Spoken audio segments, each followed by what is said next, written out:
चलिए स्टार्ट करते हैं हम अपना लॉगरिथम।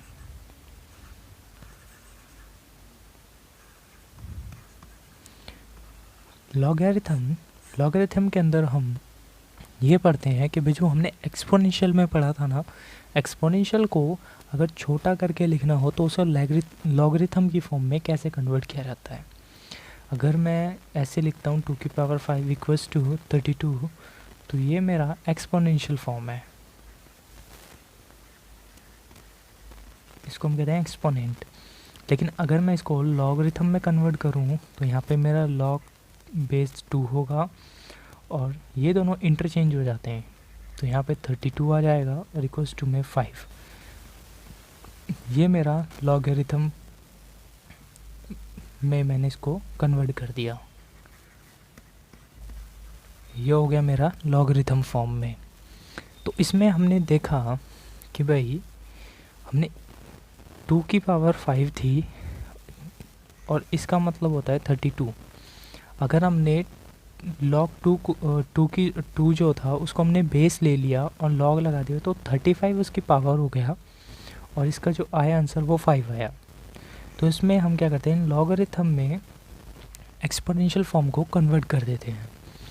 और भी कुछ लेते हैं, देखिए जैसे कि मैं बोलता हूँ अगर 3 की पावर 0 है तो ये 1 होता है। ऐसे ही एक और लेते हैं, बोलता हूँ 5 की पावर अगर 0 है तो ये भी 1 होता है। 10 की पावर 0 है, ये भी 1 होता है। तो मतलब मैं किसी भी, इसको मैं बोल सकता हूँ किसी भी ए कॉन्सोनेंट की पावर अगर 0 है तो वो 1 हो जाता है। अब मैं इसे लॉग में कन्वर्ट करता हूँ तो इसका मतलब होता है log base 3 power 1 equals to 0। इसको अगर मैं कन्वर्ट करूँ तो log 5 बेस 1 इक्वल्स टू 0। यहाँ पे भी log 10 की पावर 1 इक्वल्स टू 0। तो मैं इसे कह सकता हूँ कि log किसी भी बेस पर अगर उसकी पावर 0 है तो वो 1 हो जाएगा।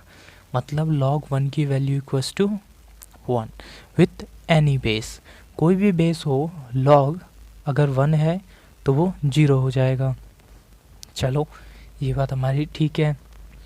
ऐसे ही एक और भी तो होती है पावर,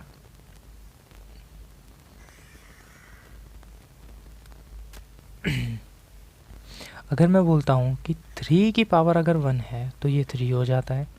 अगर मैं बोलता हूँ 5 की पावर 1 है तो ये 5 हो जाएगा एक्सपोनेंशियल में। और अगर मैं बोलूँ 10 की पावर 1 है तो ये भी 1 होता है, 10 हो जाता है। तो इसका मतलब ये है, मैं बोल सकता हूँ कि अगर a की पावर किसी भी कांस्टेंट की पावर 1 है तो वो कांस्टेंट ही रहता है। अब मैं इसको कन्वर्ट करता हूँ, अगर मैं इसको कन्वर्ट करूँ लॉग में तो मैं इसको ऐसे लिख सकता हूँ, लॉग बेस 3 की पावर 3 इक्वल्स टू 1। इसको मैं लिख सकता हूँ लॉग बेस 5 की पावर 5 इक्वल्स टू 1। इसको मैं लिख सकता हूँ लॉग बेस 10 की पावर 10 बेस 10 और उसका लॉग 10 होगा तो ये हो जाएगा 1। तो इसीलिए जब भी लॉग ए और उसका बेस है वो लॉग के बराबर हो तो उसको हम 1 लिखते हैं। ठीक है, ये दो चीज़ें समझ में आई कि भाई लॉग की अगर कोई भी बेस हो और वो 1 हो लॉग तो उसको हम 0 कर देते हैं, 0 मानते हैं। अगर कोई भी सेम बेस आ जाए लॉग का तो हम उसे 1 लेते हैं। अब यहाँ से चल के कंट्रोवर्सी आई सामने। कंट्रोवर्सी क्या आई, एक डिफ़िकल्टी प्रॉब्लम सामने आ गई। वो ये है कि अगर मैं बोलता हूँ 1 की पावर 0 है तो ये 1 हो जाता है, और अगर 1 की पावर 1 है तो ये तब भी 1 ही रहता है। तो मतलब यहाँ से एक ही चीज़ निकल रही है यार दोनों चीज़ करने पे। अगर मैं इसे लॉग में कन्वर्ट करूँ तो ये क्या होगा, लॉग 1 की पावर 0 हो जाएगा, लॉग बेस 1 का 1 0 हो जाएगा, और यहाँ पे अगर मैं निकालूँ लॉग 1 बेस 1 इक्वल्स टू, तो यहाँ पे 1 हो जा रहा है। तो मतलब ये तो एक ही चीज़ से दो वैल्यूज़ निकल रही हैं। कि ये भी निकल रही है और ये भी निकल रही है। तो इस कंट्रोवर्सी की वजह से ये बोला गया कि so that base does not equal to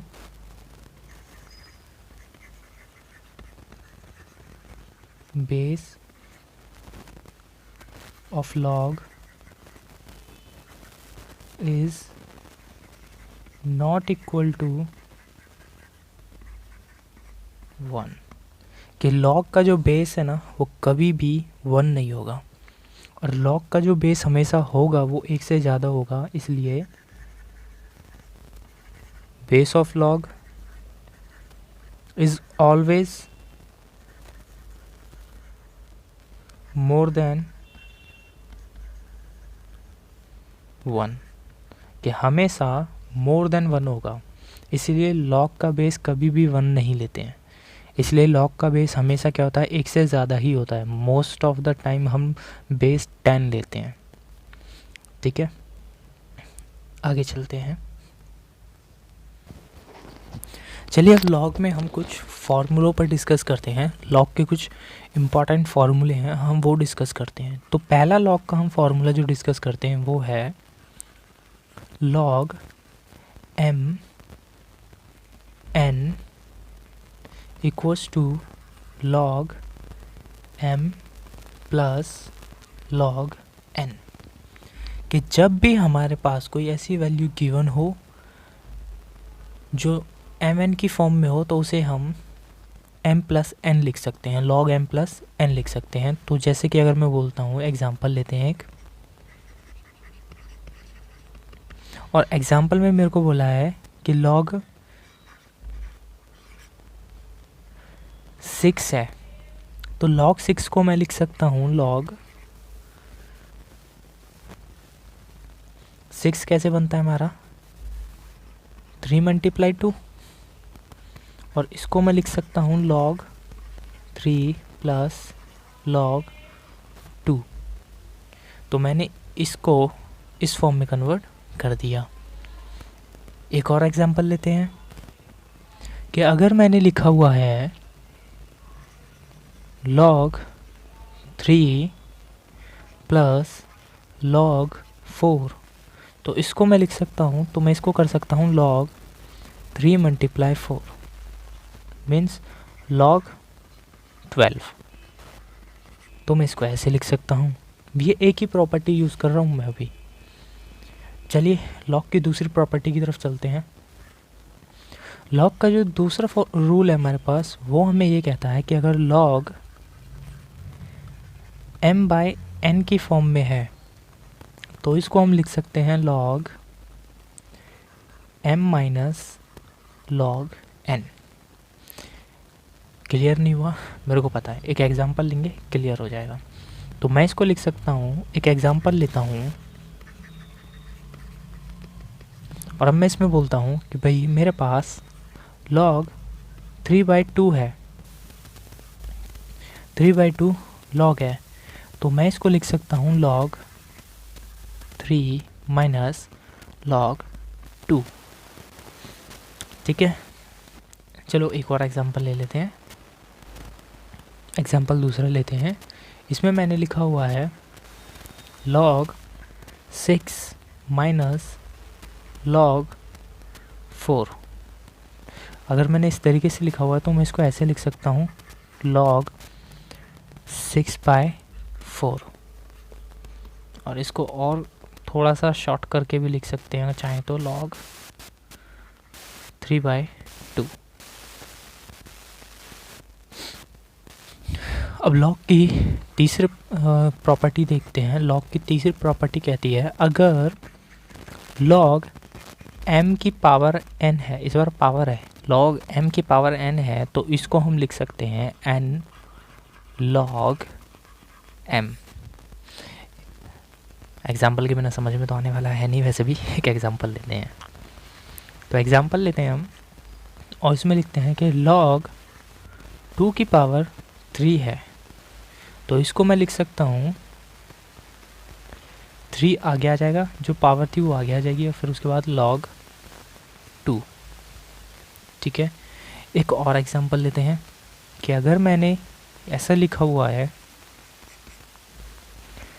6 log 3, तो इसको मैं ऐसे लिख सकता हूँ log 3 की पावर 6। ये आगे था, ये पावर में कन्वर्ट हो गया। इसके अलावा हमने शुरुआत में एक प्रॉपर्टी डिस्कस कर ली थी, फोर्थ प्रॉपर्टी जो है हमारी log ए, अगर दोनों सेम हो, log का बेस और उसकी जो log है वो दोनों सेम हो तो उसे हम 1 मान लेते हैं। जैसे कि मैं एग्जांपल लेता हूँ एक, मैंने बोला log 10, ये क्या होता है 1, सबको पता है। ये 1 क्यों होता है, इस प्रॉपर्टी की वजह से, और ये प्रॉपर्टी हम शुरू में ही डिस्कस कर चुके हैं बहुत अच्छे से। चलिए एक प्रॉपर्टी और डिस्कस करते हैं, उसके बाद हम नेक्स्ट वीडियो में आगे की प्रॉपर्टीज़ को डिस्कस करेंगे। हमारे पास अगर हम फिफ्थ प्रॉपर्टी की बात कर रहे हैं, अगर हमारे पास log बेस तो b है और a दे रखा है, मल्टीप्लाई log b और बेस उसका a है, तो ये हमारा log 1 हो जाता है। जब भी यहाँ का बेस यहाँ के log से मैच कर रहा हो तो उसको हम 1 कर देते हैं, सॉरी 1 कर देते हैं। जब ये दोनों भी मैच कर रहे हो तो उसे हम 1 कर देते हैं। तो ये हो गया हमारा एक और। चलिए इसमें एक एग्जांपल लेते हैं और करते हैं।